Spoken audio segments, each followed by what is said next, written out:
kulanti wacan daawadayaal ku soo dhawaada wararkii warbaahinta wadaagsin oo aan hadahan oo kale idiin soo gudbin jirnay waa 19 bisha July 2019 qodobada ugu doorka roon ee warkeenana waxaa kamid ah maamulka Soomaaliland oo si kulul uga hadlay guddigii uu soo magacaabay madaxweyne Farmaajo qaar kamid ah beelaha Galmudug ayaa ka soo horjeestay guddiga dib u heshiisiinta Galmudug sinitaro ka tirsan aqalka sare oo si xun u weeraray madaxweyne Farmaajo biixi iyo safiirka midowga Yurub oo ka shiray wada hadalada dawladda federaalka daawadayaal intaasina waxay ahaayeen qodobada ugu doorka roon ee warkeena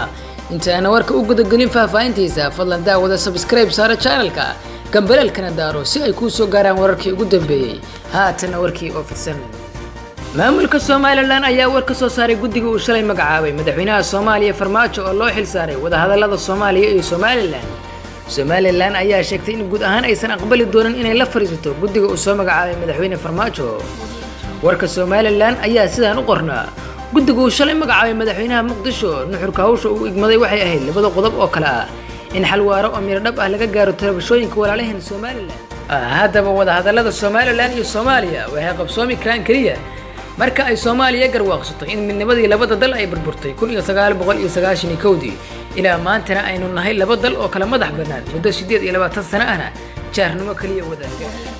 qaar kamid ah waxgaradka maamulka Galmudug ayaa si weyn uga soo horjeestay guddiga dib u heshiisiinta maamulka Galmudug ee xalay ku dhawaaqay wasiirkii arrimaha Soomaaliya waxgaradka degmooyinka Caabud Waaq iyo Xeraale ayaa iska diiday dhammaan xubnaha guddiga oo ay sheegeen in aysan matalin deegaanada maamulka Galmudug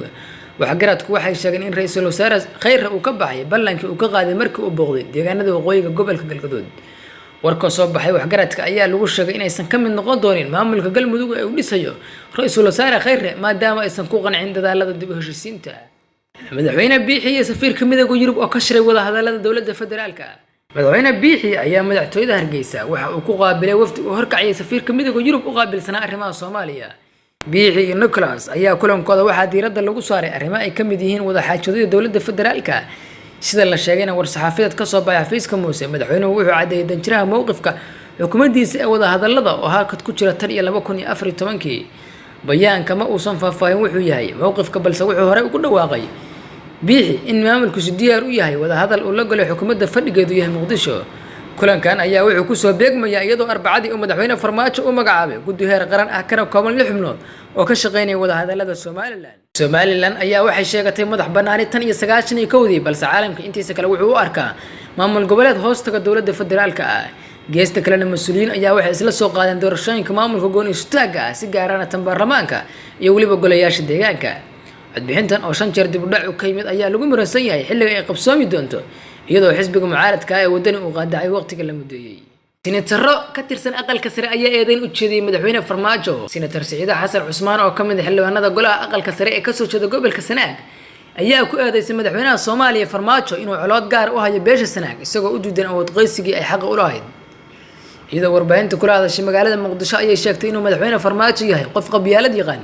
isagoo hortaagan muddo 2 sano ay bar ah xilka safiir ay lahayd beesha Sanaag waxayna cadeyn u soo qaatay inuu beeshiisa u magacaabay 2 safiir halka uu beesha Sanaag u diidan yahay xilkeeda senator Samira waxay Soomaalida u sheegtay inay beentay inuusan Farmaajo aqoon qabiil waxayna cadeysay in dhibaatada dalka ka jiray iyo fargelinta maamulgoboleedyada ku socota uu wada madaxweyne Farmaajo madaxweyne waxaad ogaataa in laga waayo wixii lagu qabay Soomaali oo dhanna waa kugu hungooday ma doonayo in Somaliland iyo Soomaaliya ay heshiiso waxayna kaga muuqataa guddiga uu magacaabay Puntland fargelin ayuu ku sameeyay mana rabo in sida qurxaan wax u dhacaan ayay tiri senator Samiro daawadayaal intaasina waxay ahaayeen qodobadii ugu doorka roon ee warkeena inta aan warkaan iyo warka xiiso badan ku kulmi doono waxaan idin kaga tagnaa sidaas oo nabadgelyo